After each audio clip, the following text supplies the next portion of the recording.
powered by Riverside.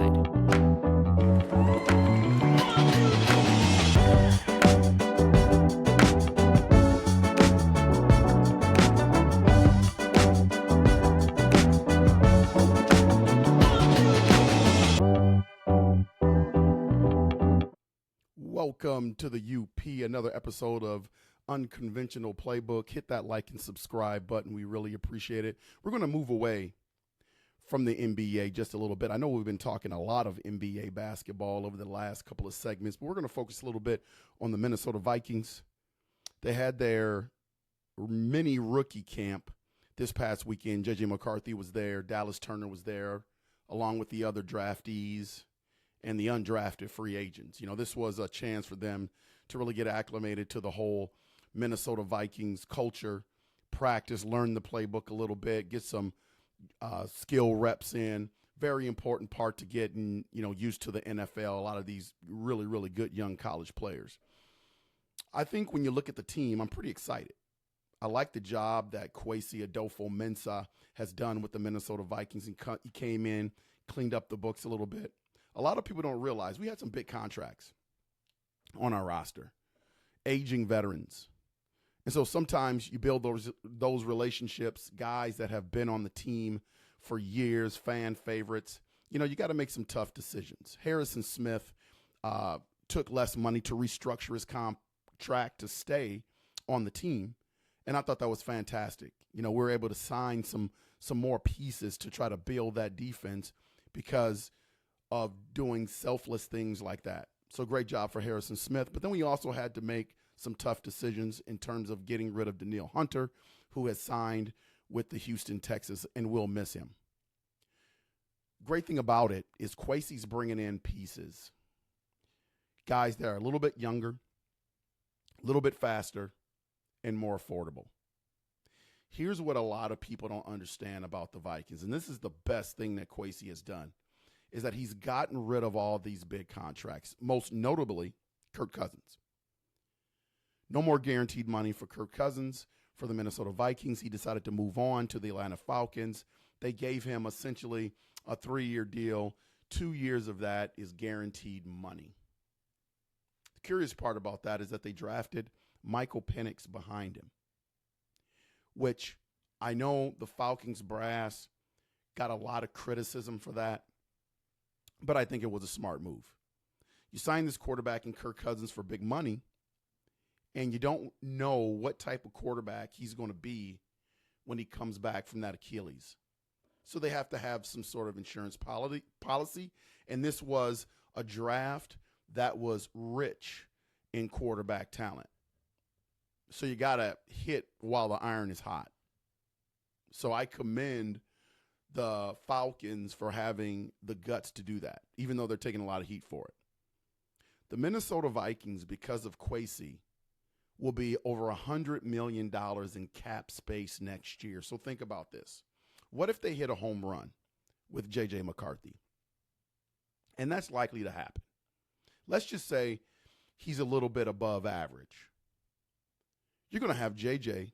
for 4 years. Plus, they'll have an option for his 5th year.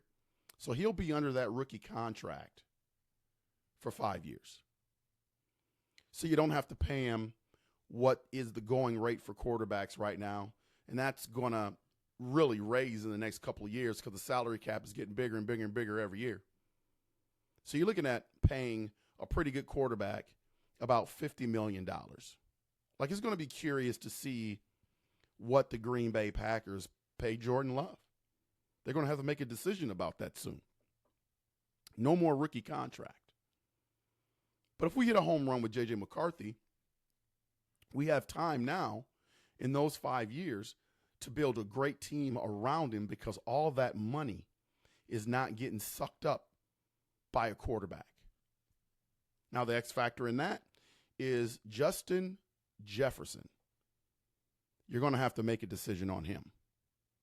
And I know there's speculation out there that he's not going to sign with the Vikings. They're not going to be able to get that done. But I think they are. And I think that contract is roughly going to be around $35 million per year, plus some incentives, plus some guaranteed money. That's my speculation.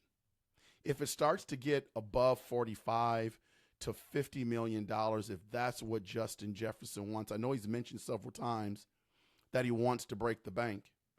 And I know he's the best wide receiver in the league, and it's not even close. I've heard some other names, Jamar Chase, guys like that, but nothing compares to JJ. Have you seen his last couple of years? They've been absolutely fantastic. Other than last year when he got hurt. I mean, he's produced every single time he's been on the field in games. I mean, the guy is unbelievable, so you got to pay him. But what's the cap for Justin Jefferson?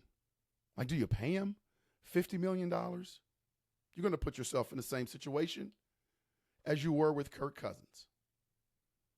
But I'm confident that Kwesi and those guys are going to get the job done. Kwesi said earlier that they're very close to making a deal, and I will speculate that they're going to get that done before training camp. That's going to be an exciting time for the Minnesota Vikings. J.J. McCarthy to Justin Jefferson. J.J. to J.J. Let's talk about Dallas Turner a little bit and the B-flow defense. I've never seen a coach like Brian Flores that has made such an impact in a year's time. And no disrespect to the guys that were on defense last year, but that was the same defense that rated dead last in a lot of categories the year before. Brian Flores comes in, takes over. They're blitz heavy. I believe they blitz more times than any defense in the league because he had to. You know, you start rushing with 4. You leave some of those cornerbacks back there. Quarterback has time. We get picked apart. Not last year. He showed various fronts, messed with the quarterback mind a little bit, playing that 3-4. You don't know who's coming. You don't know who's dropping back in coverage. Confused a lot of quarterbacks. You add Dallas Turner to that. A versatile end linebacker, hybrid, whatever you want to call him.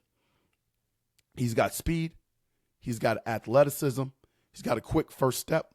He's got a lot of tools in his bag in terms of moves and versatility at the line. I mean, he's a flat-out stud pass rusher.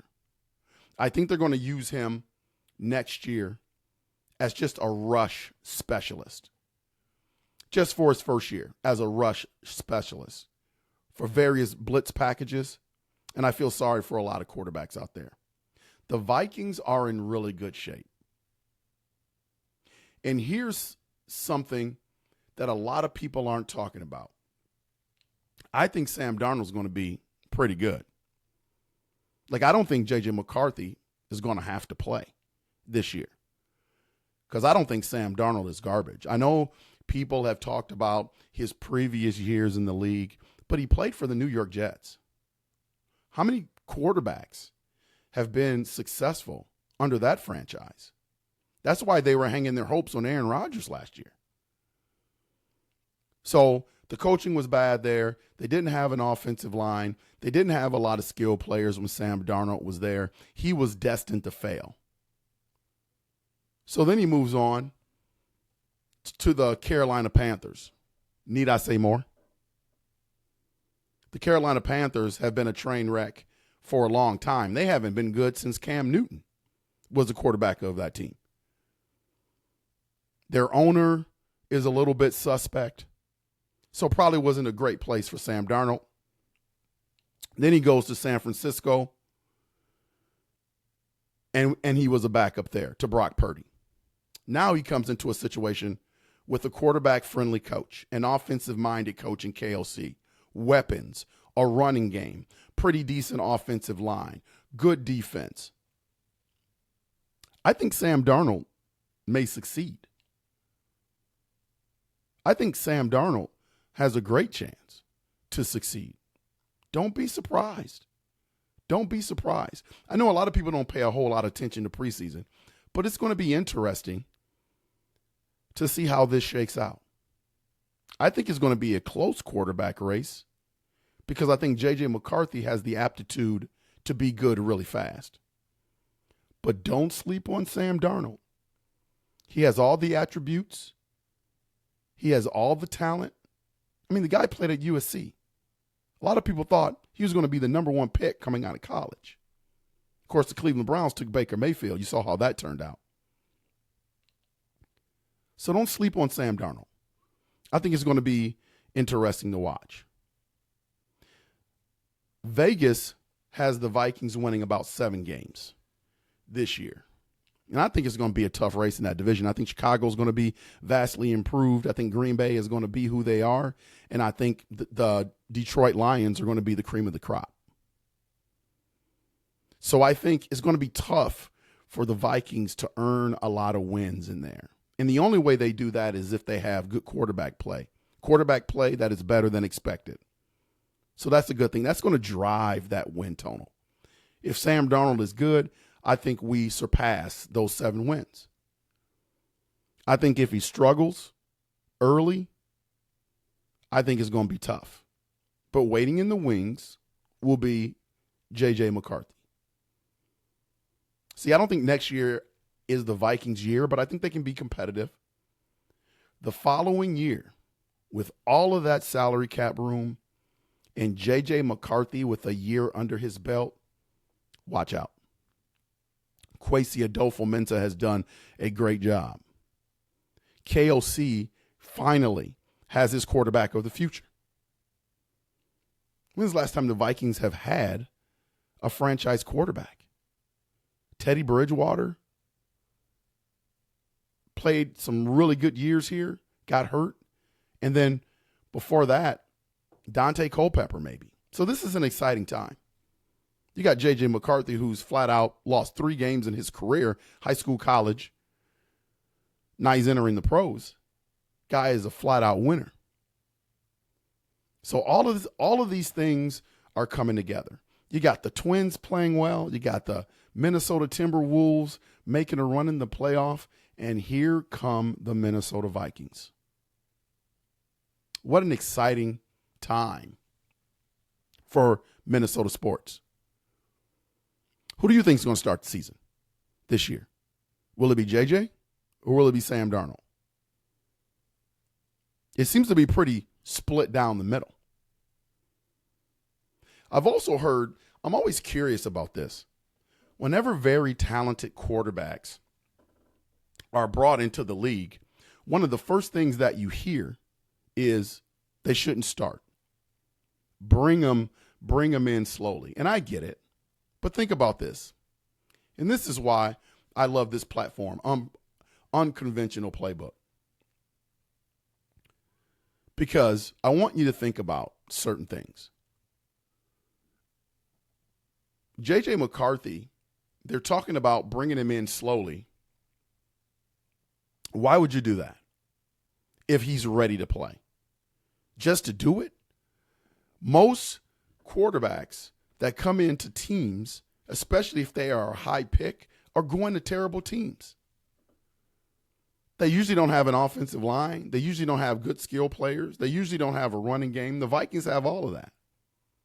So if J.J. McCarthy is ready to play, if I'm KOC, I'm not hesitating to put the kid in if he's ready to play. I'm not going to sit the kid out because that's the prototypical model of what you should do for a first-year quarterback. If he's as smart as everybody says he is and as talented as everybody says he is, and he's a winner, why would you hesitate if you have all of these pieces in place and he's ready to play? So I'm hoping the Minnesota Vikings aren't afraid to make that move if J.J. McCarthy is ready to lace him up on day one. Because Minnesota is ready to support that kid. It's an exciting time. I can't wait for training camp. I can't wait to see that team play its first passing scrimmage under the lights. Can't wait for the first preseason game. When's the last time you've been interested in the Vikings preseason game? Because since KOC has arrived, he really doesn't play anybody other than the guys that are truly trying to make the team. Doesn't play as starters. Doesn't play as starting quarterback, wide receivers, running backs. So it's going to be interesting to see how they handle the whole quarterback situation during the preseason. But I just wanted to get kudos. I know the Minnesota Timberwolves are getting a lot of attention, and that's rightly so. But hats off to Kwesi.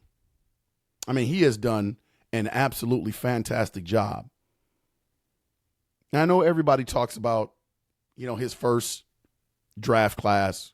A lot of those guys haven't been able to hit the field. But Kwesi's not a football guy. He's from Wall Street. And it may take him a moment to get a feel for things and put the pieces in place. And slowly but surely, he's doing that. We are in great financial shape, and the team is getting better, and we're out from under those huge contracts. Hats off to Kwesi. So I just wanted to spend some time and give the Vikings some love. Please like and subscribe. We're almost to 300 subscribers in just a week. So thank you for the love. This has been Unconventional Playbook, and we will see you next time. Go Vikings. Minnesota Timberwolves, you better show up tonight. You got to show up, Timberwolves. Don't let us down. Powered by Riverside.